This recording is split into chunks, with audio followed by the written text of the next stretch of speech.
we've worked with big brands before that buy most of their product out of the country, and then they bring us in as a, like, "Look what we're doing."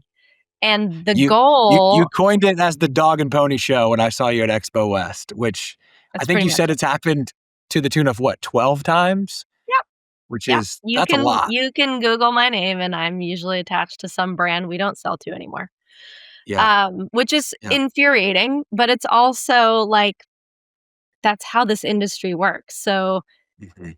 I think us smaller producers, when that happens, we need to have a more robust contract. We need to have a more robust forward-thinking plan. And when Yeah. you're young and you're hungry and you're growing a brand and you're like, "Someone's gonna buy 19,000 pounds of our trim Yeah. every month?" Yes! Like, You're I just trying don't to lock down care. that PO. I'll Right. Just figure trying it to get the out. PO. Like, let Right. me do the dog and pony show. Yeah. But in the long run, it's not good for us. Like, we need Mhm. to stand up to these brands and stand up and be like, "Okay, yes, you can Mhm. use my face because you are doing the right thing buying from us.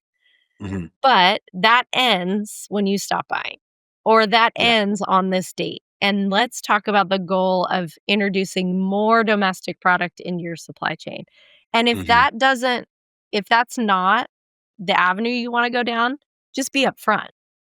Mhm. Just be upfront that, like, you're going to pay us a ridiculous amount for this product for this period of time, and you're going to use me as marketing, and then it ends. Yeah. It's not just this ongoing, like, forever marketing campaign Mhm. that's fake news, Yeah.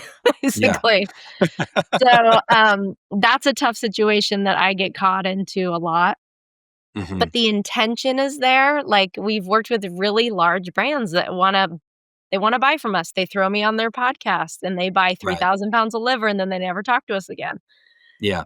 Like, get that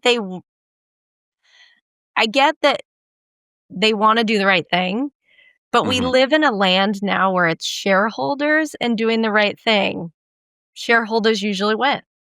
Yeah. And it's infuriating for us that are doing the right thing, which is why a lot of us go to the direct to consumer route, because we're like, "Screw these big accounts. They don't have our best intention."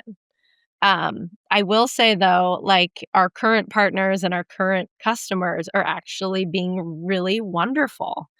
Mhm. But it's not those giant accounts that we used to work with in the past. As Yeah. far as imports go, these big brands have the power to buy from us and blend Yeah. us in and help us grow.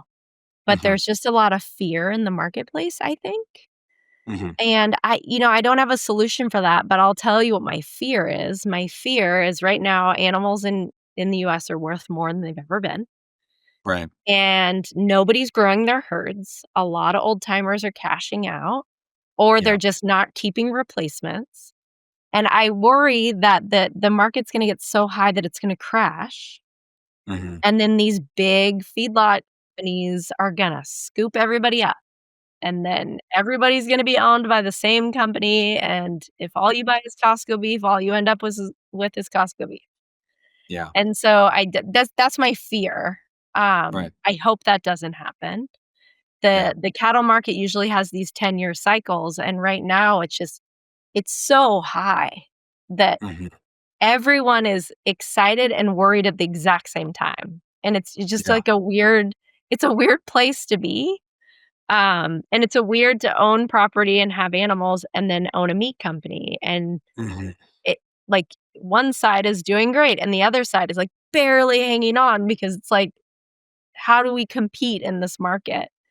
Mhm. Um So anyway, I don't have a solution, but, like, those are the things that I think about all the time is, like, these big brands have the opportunity to buy from us. Yeah, it's a Yeah. teeny tiny amount of the 800,000 pounds they buy every month, but it Yeah. helps us so much. It helps the Mhm. whole industry of regenerative so much. Um, but yeah, it's a conundrum that we're all thinking about all the time.